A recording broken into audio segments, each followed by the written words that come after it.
Mukomeze Gospel TV.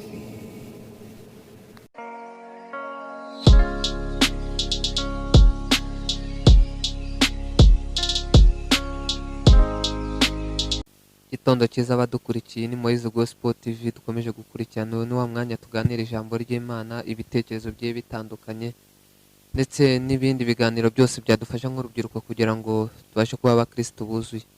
Mukomeze gukora subscribe, share, comment kugira ngo dusangire ijambo ry'Imana tuyisesekaze n'abandi kugira babashe kubona ijambo ry'Imana.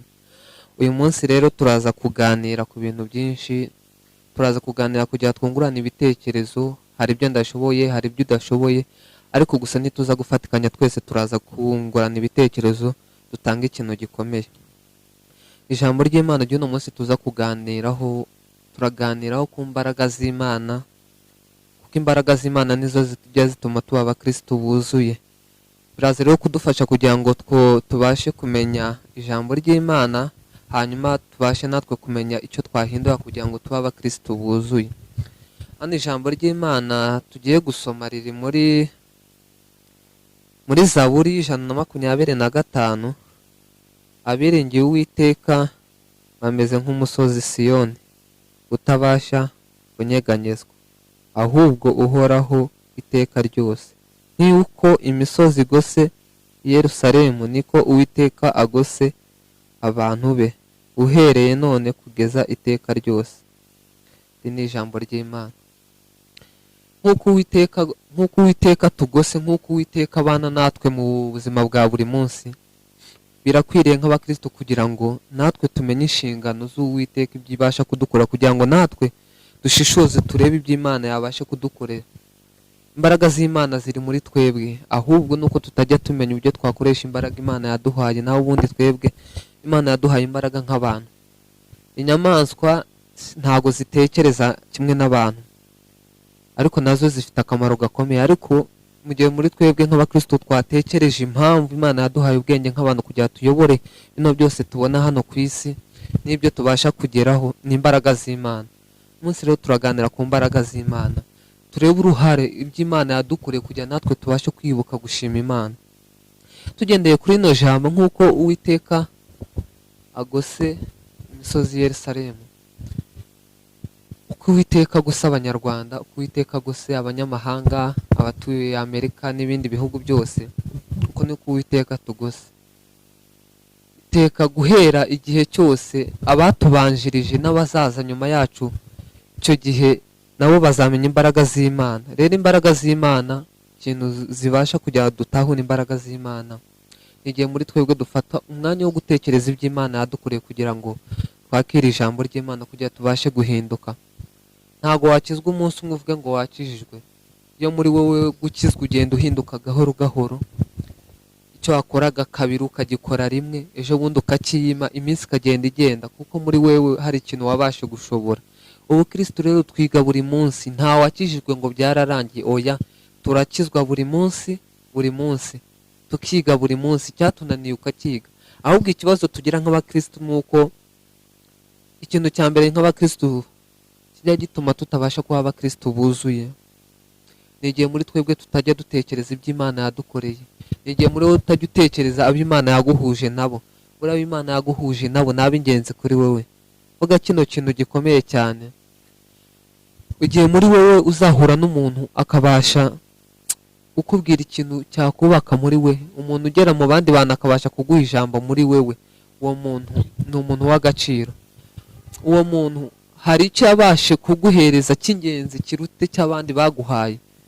Umuntu wafashe ijambo akagiyima akariguha, umuntu waguhaye agaciro mu bandi. Inshuti.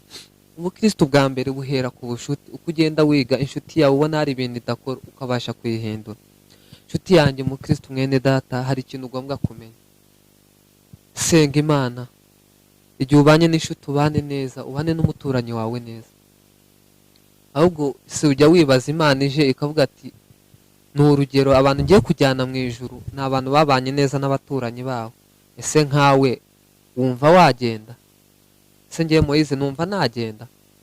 Ubwo ni ikibazo cyo kwitekereza muri wewe, ukabasha kuvuga Imana irakomeye, sinzi uko izabigenza itoranya bazajya aho abaye, ariko gusa hari icyo ugomba kwiga ku buzima bwawe bwa buri munsi. Imana si tuzi aho izahera, gusa icyo nzi ni uko izahera ku mukristo nyabyo, ingeso nziza zawe. Ariko gira neza utagamije ejo ko bazakwishyura, gira neza yuko ari byiza, gira neza yuko byiturwa neza. Iyo utekereje kugira umuntu neza, nawe Imana niko itekereza kukugirira neza. Nshuti yanjye, shaka umwanya wo kugira neza, shaka umwanya wo kuganira n'abantu neza. Hari byinshi umuturanyi wawe akubikiye, hari byinshi amasezerano yawe umuturanyi akubikiye. Buri uko ubana nawe niko amasezerano yawe atinda kujya gusohora. Ariko iyo ubanye n'umuturanyi wawe neza, inshuti yawe neza, hari icyo Imana yamubikije kugira ngo nawe ubashe kubona icyo Imana yamunyujijemo. Uwo mubana si ibintu byaguranye gusa kujya mubana kuko hari impamvu. Mubane neza mu mahoro kuko hari ikintu Imana yamuhaye azabasha kukugezaho. Hari transferi arimo arakorerwa kugira ngo azayikugezeho. Igihe muri wowe utabasha kumufata neza, igihe muri wowe utabasha kumvikana nawe, biragoye kugira ngo message Imana yamuhaye kujya ibashe kukugera. Nshuti yanjye, bana neza n'uwo mubana, bana neza n'abana bawe, bana neza n'ababyeyi. N'urubyiruko nawe urabyumva, bana neza n'inshuti zawe. Gusa wibuke kugumana agaciro kawe. Agaciro kawe nk'urubyiruko niko kajya gatuma tubona kuri umukristo. Ijambo ry'Imana riradufasha cyane. Ntago tuzahora tuba abakristo tutajya dusoma ijambo ry'Imana. Ubukristo bwacu oya. Soma ijambo ry'Imana, ufate umwanya wo gutekereza. Wibuka icyo Imana yagukoreye. No munsi buracya mu gitondo kumva ngo hari uwitabye Imana. Nyamara nawe ugasanga ntacyo watanze, ugasanga nta kintu wakoze. Ariko aho ngaho wagahereye uvuga, Mana nubwo agiye simbyishimiye, ariko byari umugambi wawe. Ahubwo umuntu nazajya yitaba Imana wo kumva uracyari, ujye utekereza ikintu kimwe, ujye usabira abo abashe gusiga cyangwa ab'umuryango we. Cyangwa uzatekereza ku giti cyawe ko wagiye, uzatekereza impamvu uriho, uzamenya impamvu Imana ikomeye, uzamenya imbaraga z'Imana. Igihe muri utari watekereza impamvu uriho, hari abagenda mu gitondo nijoro, hari abarara mu bitaro, ariko wowe ukabyuka ugasanga umeze neza, kandi ugasanga nta na mituweli ugira, nta n'ubwishingizi ugira, ariko Imana ikabasha kukwishingira ikakurinda ukabaho. Rero Imana ntabwo yaturemye ivuge ngo njyewe Moise uzabaho yuko unyishura no mafaranga, uzabaho ko wagiye muri buno bwishingizi, uzabaho yuko watanze, uzabaho yuko wabonye bino bintu. Oya, ndiho kubw'imbaraga z'Imana, ndiho kubw'urukundo rw'Imana. Ahubwo ayo mahirwe twabonye yo kubasha kumenya imbaraga z'Imana, kwibasha kudufasha buri munsi, niko nawe wakamenya nk'umukristo, ukamenya igihe buri munsi ugomba gushima Imana. Ntabwo nkubwiye ngo uzafate amasaha 12 mu masaha 24 ujye usenga Imana. Oya, ntiwabishobora, nanjye ubwanjye sinabishobora uri kubivuga. Ariko gerageza ufate isaha imwe cyangwa iminota 30 bitewe n'akazi ukorana, bitewe n'ari, ukamubwira Imana, Mana nta byose nsanga ndiho ni imbaraga zawe. Mana burije ngiye kuryama, ubane nanjye. Utekereze Imana ko ijye kurindira imiryango. Abana bawe bajya kwiga mu gitondo, ntubuze uko bimeze. Ahubwo twabuze urukundo nk'abakristo, twabuze urukundo. Babyeyi, mwumve ko dukeneye urukundo rwanyu nk'abana banyu.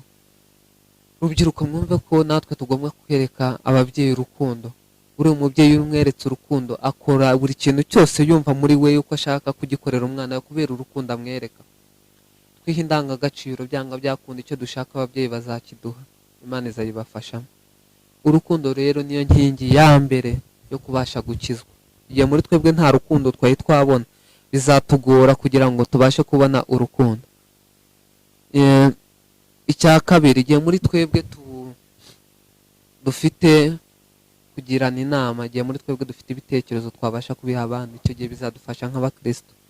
Ikibazo tujya tubasha kumenya ikintu cyiza, dushake kukirekura kugira ngo undi muntu azakibone, tugashaka ngo tugumane icyiza tugihereza undi muntu.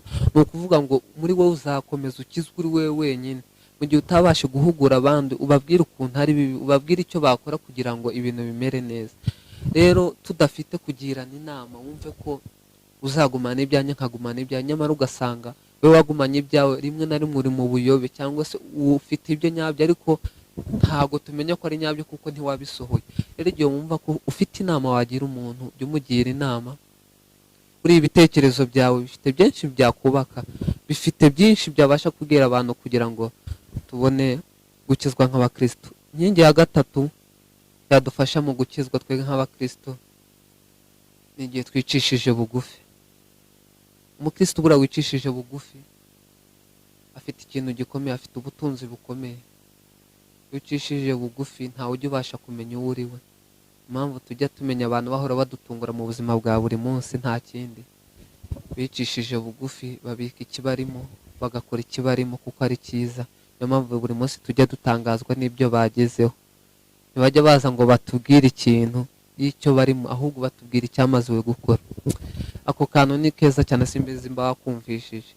Buri muntu wese yakagombye kugira kano kantu kavuga ngo ndi muri process y'ibintu byinshi, singiye kwibwira abantu kugira ngo mbabwire ko ngiye kubona ikintu runaka, oya, ahubwo igihe wakibonye banakubwira abantu yuko wakibonye. Buriya ikibazo abantu tujya twizeza abantu ibitangaza ejo bigapfa, ugasanga ibyo twavuze ntibyabashwe kugeraho. Ariko iyo dutuje muri twebwe tukagumana icyizere, igihe kigeze tukavuga ngo dore ishimwe ry'Imana, ndashima ko nabasha kubona kino kintu, abantu bajya batangara cyane. Erega n'uwakurwanya burahera. Igihe rero muri wowe ufite ibanga, igihe wumva ko uri umukristo nta banga ufite, biragoye cyane kugira ngo ubashe kubona ibanga muri wewe. Umukristo ufite ibanga afite ikintu gikomeye.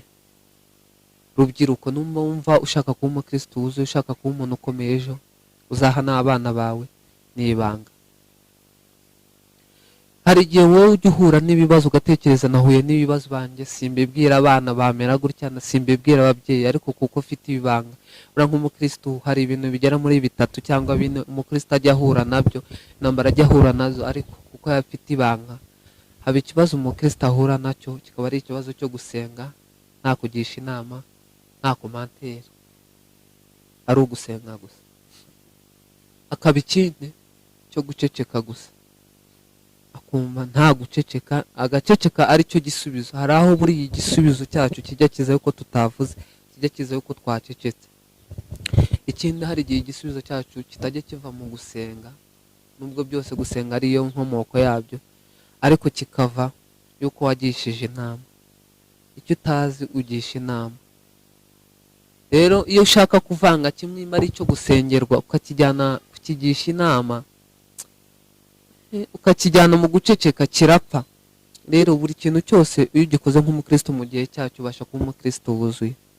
Nshuti yanjye, Imana irakurinda buri munsi, Imana iri kumwe nawe. Wemenya agaciro Imana yaguhaye nk'umuntu, ubasha gutegeka ibiri mu isi byose. Fata umwanya n'umuryango wawe, mujye mufata umwanya muganireho ku ndangagaciro zigize urugo rwanyu, muvuga aho mushaka kuba ejo, mugire amasengesho. Buriya isengesho namenye muri ino minsi rikomeye ni isengesho ry'umuryango, umugore n'abana n'umugabo bari mu nzu, bagafunga inzu bagasenga isengesho ryo mu nzu. Iryo sengesho rirakomeye cyane, ndakeka rikomeye kuruta igihe agiye gusengera mu rusengero runaka asengeramo. Erega impamvu tujya dusenga tugasanga dufite intambara nyinshi zo mu rugo, tujya gusenga ariko iwacu tutabanje kuhasengera, iwacu tutabanje kuhategura. Tujya tubanza gutegura iby'abandi, tujya tubasha gutegura ibibazo by'abandi, dukemura ibibazo by'abandi, nyamara ibyacu twabyibagiwe, ibyacu tutabikoze. Kano kantu si ubwa mbere nkavuze. Igihe muri wowe utumva ko ibibazo byawe ufite ko nta wundi wabikemura, ugashaka kurwana ibibazo bya mugenzi wawe, sinkubwiye ko ibibazo bya mugenzi wawe utashobora kumugira inama kumufasha, wamufasha. Ariko nyamara hari aho tujya turengera tukinjirira abantu, twumva twakemura ibibazo by'abandi, nyamara ibyacu byaratunaniye. Gira umuntu inama, fasha umuntu muri byose, ariko mbere yuko nawe umufasha hari ibyo ugomba kubanza kwifasha kugira ngo umuhereze ibyuzuye. Impamvu ujya usanga duhereza abantu ibintu bituzuye nuko natwe ubwacu hari ibyatunaniye, tujya tubahereza ibyatunaniye n'ubundi nawe bikabenanira. Rero ikintu nakwifuriza muri kino gihe, shaka ikintu wakora muri wewe, ukikorere, ufashe kugira ngo ubashe kugifasha abandi yuko wabanje kugikora. Rero nshuti yanjye, Imana iragukunda. Witekereze imyaka 15 uwo wari uwo icyo gihe, witekereze n'ubu uriwe, utekereze intambara nyinshi wahuye nazo utari kubasha gutsinda, ariko ubu ngubu wabashe kuzitsinda. ibyo byose uraza gusanga nta n'ikintu na kimwe wabashe gushobora. Rero ikizadufasha kugira ngo tubashe kumenya ikintu cyose ugasoma ijambo ry'Imana, uzabasha kuba umutsinzi wuzuye. Erega twishaka kurya uno munsi ngo twibagirwe ejo, nyamara wakwima ibya kano kanya kugira ngo uzabone ejo. Rino jambo si iry'uno munsi, ni iry'ibihe byose. Soma ijambo ry'Imana, umva ijambo ry'Imana, igisha ijambo ry'Imana abana bawe, igisha ijambo ry'Imana barumuna bawe, igisha ijambo ry'Imana abo mubana, abo mukorana, uzavamo umuntu ukomeye. Igihe rero ijambo ry'Imana twarihaye akanya, muri twebwe tuzabasha kuba abantu b'ingenzi. Abenshi ubuzima buhinduka yuko hari icyo babasha gukora. Hari ikintu kizagufasha nk'umukristo, bizagusaba gukora. Imbaraga z'umubiri zizakora, imbaraga z'umwuka zizakora kugira ubashe kugera ku butsinzi. Iri jambo ry'Imana mwe murabona ntago rizizana mu mutwe, no, ntago ari ukuriboroka. Ni igihe muri wowe wabasha kurisoma ukumva ikirimo n'icyo rishatse kuvuga, ukabasha kurisobanukirwa. Ijambo ry'Imana ririmo ubutunzi, inshuti yanjye. Byatungishije benshi kubera rino jambo ry'Imana. Ibyo tubona byose ni iri jambo ry'Imana. Harimo byinshi message nyinshi twabonye byavuye mu ijambo ry'Imana. Birababaje kubona usoma Bibiliya nta muntu n'umwe wari wabasha kuganiriza, ukumva ko uri umukristo ugomba guhura n'abakristo gusa. Iyo ngeso nk'abakristo turayigira, ntibivuze ko umunyabyaha umunyangeso mbe kutahura muri uwo mukristo, ahubwo iki nuko tutajya dusobanukirwa ijambo ry'Imana, kuko Yesu nawe yahuye n'abantu badakijijwe, ariko Yesu yari akijijwe. Yesu yari azi Imana, yabahaye ikintu gifatika. Bari abanyabyaha, bamwe bari abasambanya, abandi bari abajura. Rero nubasha kumenya uwo mwicaranye uwo ari we, icyo azaba, bikora hakiri kare, kuko uwo mubana hari igihe ujya umureba ukamubona ko umurusha amafaranga n'ibindi, ukamubona ko ari umuntu uri hasi, ejo azaba undi muntu. Rero ngaruka kuri rino jambo, iri jambo ry'Imana, iyi Bibiliya tubona irimo ubutunzi. Menya neza impamvu uri umukristo, menya ijambo, menya ko ugomba kuriho umupagani. Igihe muri wakijijwe ko ugomba kujyana n'abakijijwe gusa, nta ntambara yo kugira ngo nta ruhare uzaba ufite mu bakijijwe. Nyamara fata umuntu umwe, fata abantu babiri bafite ingeso mbi, ubabwire Bibiliya icyo ari cyo, ubegeze ijambo ry'Imana, ubereke urukundo, ubabwire icyo wamenye, bizagufasha. Yesu nawe amaze kugera ku isi yahuye n'abantu benshi, nyamara bamubonaga nk'abantu basanzwe. Ntigeze ajya gushaka abahanuzi, abaririmbyi n'abandi bigisha ijambo ry'Imana ngo aribo bazabana paka asubiye mu ijuru. Oya, Yesu ageze mu isi yisanze ari isi yanduye, ariko kuko yari afite ijambo ry'Imana, yari afite message Imana yamuhaye, byatumye kugira ngo n'abanyabyaha bisanga bari kuri Yesu, batuma babohoka, ibitangaza birakorwa. Rero menya ko hari icyo Imana yaguhaye nk'umukristo ufite mu kiganza. Menya ko hari ururimi rwiza umukristo, hari ibyo Imana, amagambo meza yaguhaye. Soma Bibiliya kugira ngo ubwire abatazi ijambo ry'Imana, ubashe kubagezaho ijambo ry'Imana. Inkingi ya gatanu ariyo ikomeyeho, ariyo tugiye kurangirizaho, ni igihe muri twebwe nk'abakristo tutagira ibanga. Icyo nari nakivuze, ariko ndashaka kugihuza n'ururimi. Umukristo utagira ururimi, ururimi nuru, ariko ururimi turarufite. Ahubwo amagambo tuvuga, niyo mpamvu tuvuga ngo ururimi rw'umuntu. Hari abaririmbyi baririmbye ngo kubw'ururimi tuzabona umugisha, kubw'ururimi twabona umuvumo. Ururimi rudufitiye ibintu byinshi. Ururimi rujya rusobanura uwo uri we, ururimi rujya rusobanura byinshi kuri wewe. Igihe muri wowe ururimi rwawe utabasha kurukontora, umenye icyo rusohora, umenye amagambo uvuga. Erega hari amagambo uvuga bitewe n'aho uri. Buri kintu cyose numenye umwanya wacyo, bizagufasha nk'umukristo. Sobanukirwa kubw'ururimi, kontora ururimi. Abo mubana bakeneye kubabwira neza. Igihe muri wowe watandukiriye, ururimi rwawe ukabasha kurukoresha nabi, bizakugora cyane, nta nubwo muzumvikana. Communication ni ingenzi muri rusange. public tuba mu society tubamo dukeneye communication. Rero communication iyo uvuga nabi biragoye no kugira nkwegere mbashe kukubwira ikiri ku mutima, mbashe kukubwira ishimwe, ariko rinda neza ururimi rwawe, umenye amagambo sohora, umenye ikizagufasha. Nshuti yanjye, ibyinshi twaganira ku bw'ijambo ry'Imana, ahubwo twebwe nk'urubyiruko ni iki twakora kugira ngo n'abazadukomokaho, ababyeyi bacu mba bakijijwe, twebwe tukaba turi mu byaha.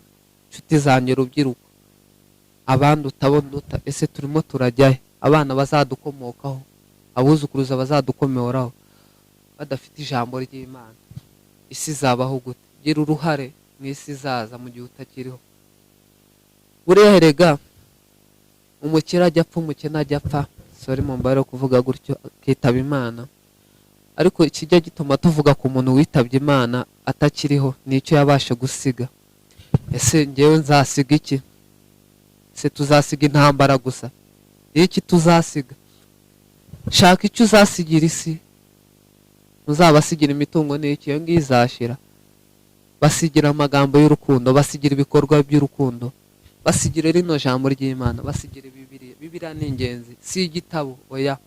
Ibirimo birimo umugisha, ibirimo birimo ubwenge, ibirimo birifite iby'agaciro kuri twebwe.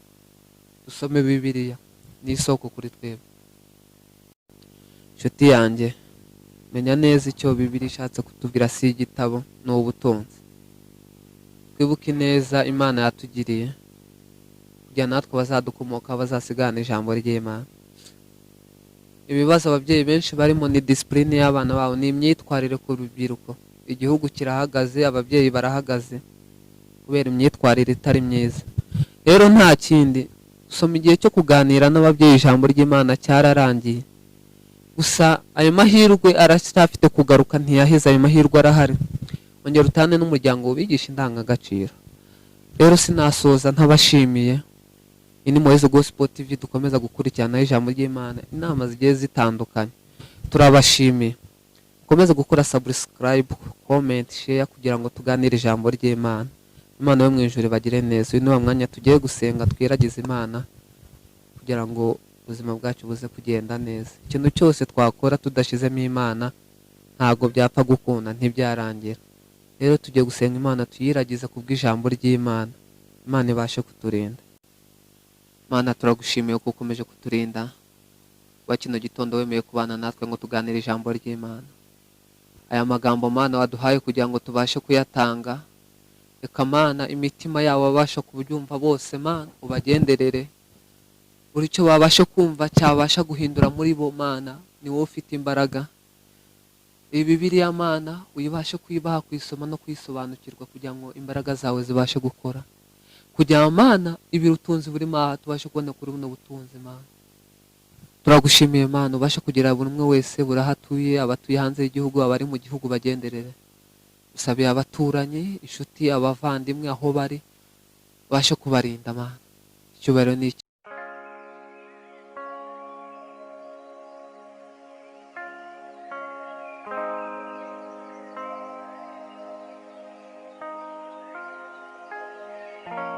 Moses Gospel TV.